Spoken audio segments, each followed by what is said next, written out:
Welcome back, everybody. Welcome back to another Friday the 13th review, Scream Factory's Friday the 13th review. Before I get into it, I said I had an announcement. So, Christmas, December 25th, there will be a special episode of Scary Jerry Scary Reviews. What could I be reviewing? Could it be Christmas themed? Yes, it is. Dial Code Santa Claus. That's right, also known as Deadly Games. 4K came in a Vinegar Syndrome box. I'm going to review it. It'll be out for Christmas. And it will be out on Christmas Day. So it is my gift to you. That way it is a Christmas Day treat for everybody. Let's dive in. So, Friday the 13th, A New Beginning, starts out, Tommy Jarvis, played by Corey Feldman, is roaming around in the rain, finds Jason's grave. Jason comes back to life. Turns out it's a nightmare of adult Tommy Jarvis, who looks like a lawyer. Adult Tommy Jarvis still has obsessions with a mask. He's kind of a mute in this. There you go. He's at a halfway house. This collides with a guy, I'm pretty sure his name's Joey, who reminds me of Alan from Return to Sleepaway Camp, because they seem to have similar characteristics and you both hate them. So, Joey gets killed, and then people around the halfway house start getting killed. Is it Tommy? Did he truly become Jason? Is it someone else? Who is killing these kids? Do I give a shit? That is the plot. Do I give a shit? Answer, not really. No. So, that is a brief rundown of this film.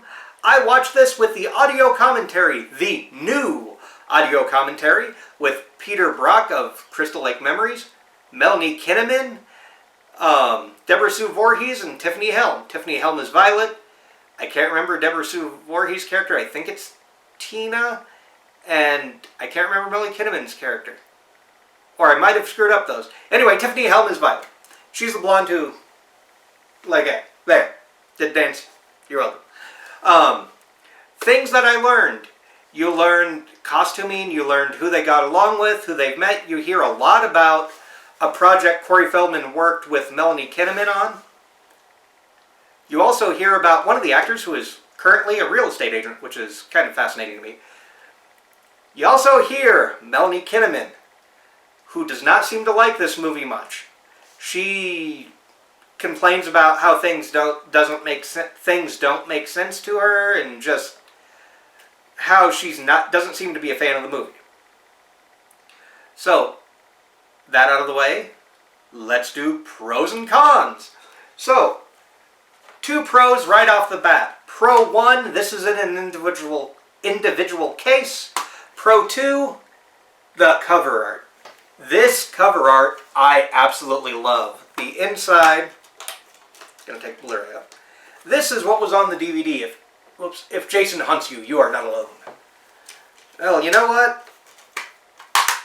This is much better cover art, what it should have been. So that is a plus. Those are 2 pluses right off the bat. Third plus comes in Tommy Jarvis being reprised by Corey Feldman briefly, very briefly, because Corey Feldman was filming The Goonies at the same time and could only make it on to do this one cameo. Another plus is there is some continuity because Tommy Jarvis still wears masks. Now, by the next episode, I guess I'll call it episode, next part, I should say. By the next part, that's gone. So, those are my pros. The cons on this. I don't like a single character in this movie. I don't like Tommy. I don't like Violet. I don't like anybody.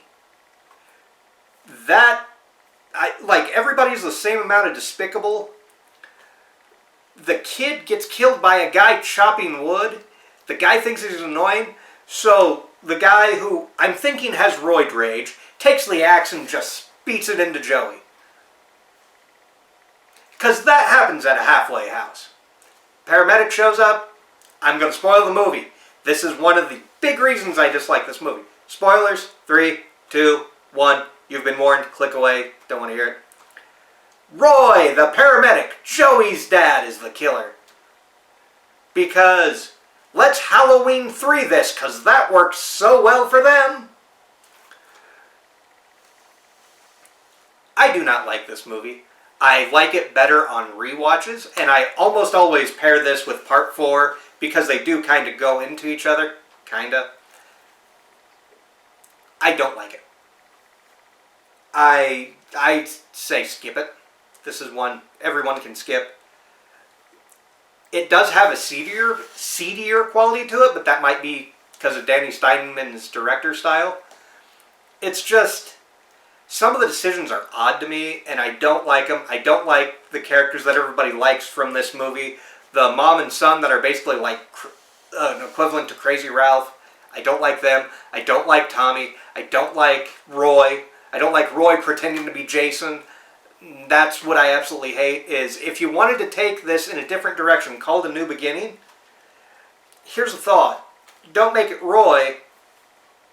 Make it somebody that would make sense. Like Tommy thinks he's hallucinating Jason, but there is somebody dressed like Jason killing people.